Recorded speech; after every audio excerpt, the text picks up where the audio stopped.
This is TJ with Robinhood Coins, and we're doing another $half hunt. This time we have 6 boxes to go through, and we're looking for silver, proof coins, error coins, and anything else we can add to our collection. And hopefully we find something really good for the Robinhood Coins giveaway for this video. As always, just comment on the video to enter, and we'll use a random comment picker to pick the winners. With that, let's get into these rolls and find some silver. This is roll number 50, and we are hoping this gives us our first silver of the night. Let's go. Oh, and I think we have silver, the first one of the night. Look at that. Last roll luck. Gotta love it. And we have a 1965. That is great. Oh, love the last roll luck. So box 1 had a 1965 40%er, gotta love it, and a 2005 NIFC. And now it's time to get into box number 2.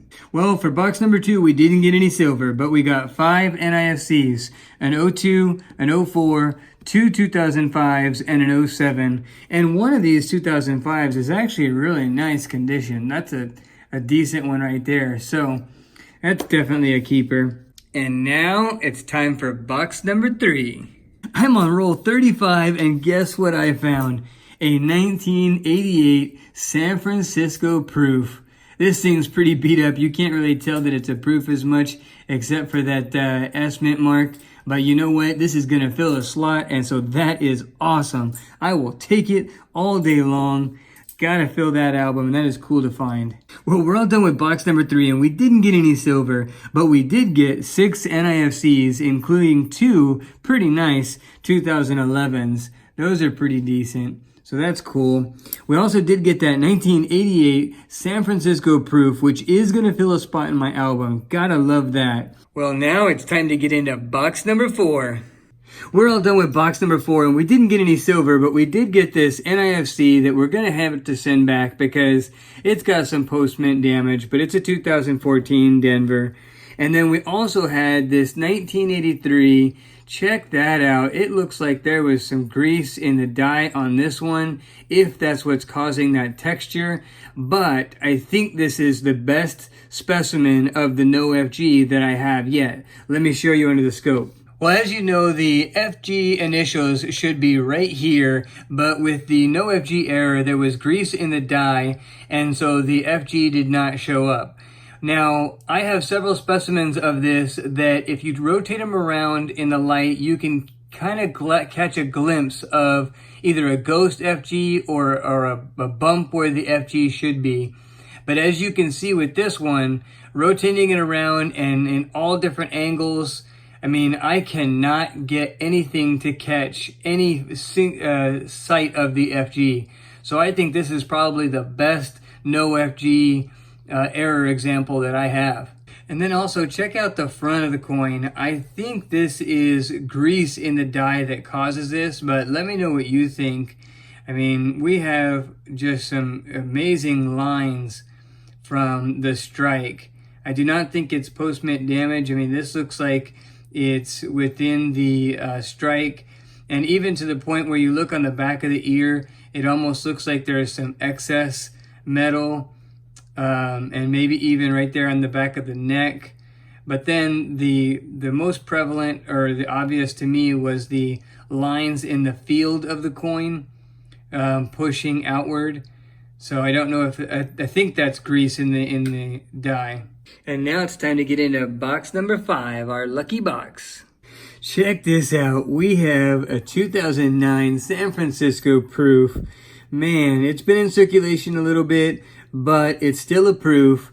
Unfortunately, someone marked it as their little, I guess, marking their territory or something like that, or maybe just wanted to ruin it for the person looking for the proof. I don't know.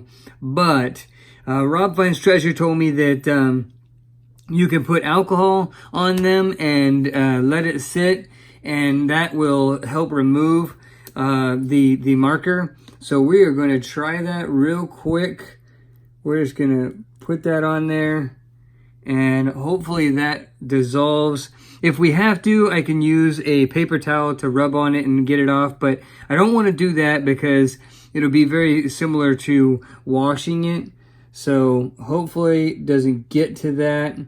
Just let it sit there in some alcohol, and hopefully that dissolves it. And I'll loop you back in once we get it all, get the ink off, the marker off. Well, I was able to get 99% of it off just by gently rubbing it after I had let it soak in the alcohol for just a little bit. And the alcohol did a good job of really breaking it up. But that marker had been on there for a while. I could tell because some of the circulation scratches and whatnot were after the marker had been on there. So it'd been on there for a while. But good little trick, gets the marker off and lets me put this in my collection. We're working on roll number 24. And we have our another silver. Look at that. That looks like it's a 40%er. Right here. Let's see. And it is 1968. That is awesome. We have another silver on the night. And we have more silver. Look at that. Right there. And it might be two back to back. That is awesome. Oh, wait, maybe not. Only one. All right, let's see what we got here. 1967. Oh, yeah, that one just was pretty shiny on the end, that's all. Still, 1967. It is awesome to get two silver in the box. Got to love that. We're working on roll number 37. And we have another silver. Look at that. Right here. Let's see what it is. 1968, and it's a nice one. We will take that all day long. That is great. 3 on the board. Gotta love that. And it looks like we have more silver on the last roll. Look at this. That one looks a little green, but it also looks clad. That one looks like 40% silver. Let's see. Yep, 1967 with some pretty cool toning. I love it. That is great. 4 silvers on a box is awesome. Well, we're all done hunting box number 5, and man, that box turned out to be a really good box. We had a total of 8 proofs.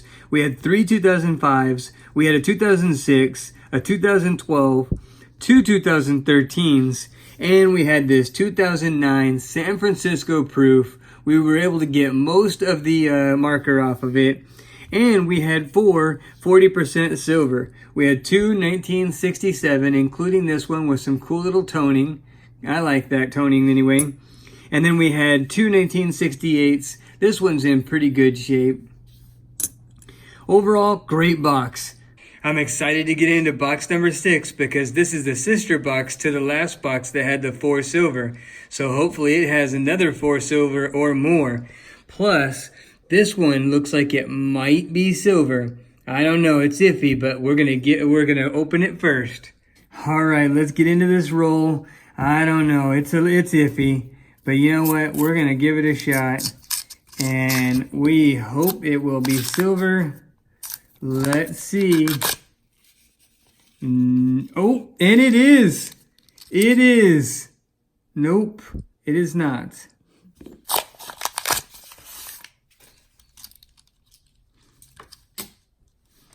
And we have, it is. It's another silver. And we have a 1967 on the books. And it looks like we got another one right there. That's it, 1965. Those are the harder ones to come by, I think. That is great. And it's a good condition one. I wonder if this is going to upgrade the album. That is awesome. Well, that was a good overall 6-box hunt. We ended up with a total of 24 NIFC, including the 2009 San Francisco proof. And we also had a 1988 San Francisco proof, pretty beat up and it been in circulation for a while, but still a proof, and it's going to fill a hole in the album. And then we had two 1965s, including this one. This is the best one of the two. We had three of the 1967. This was the best one of those three. And we had two of the 1968. Gotta love the 40% silver. And then we had the 1983 Philadelphia no FG error that I showed you earlier. And I really think that's the best specimen of that error that I have. So the Robinhood Coins giveaway for this video is going to be this 1967, gotta love the 40% Kennedy. And as always, to enter that giveaway, all you have to do is comment on this video and we'll use a random comment picker to pick the winner.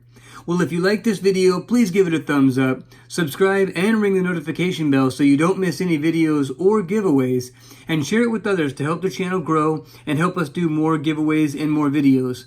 And with that, we will see you on the next hunt.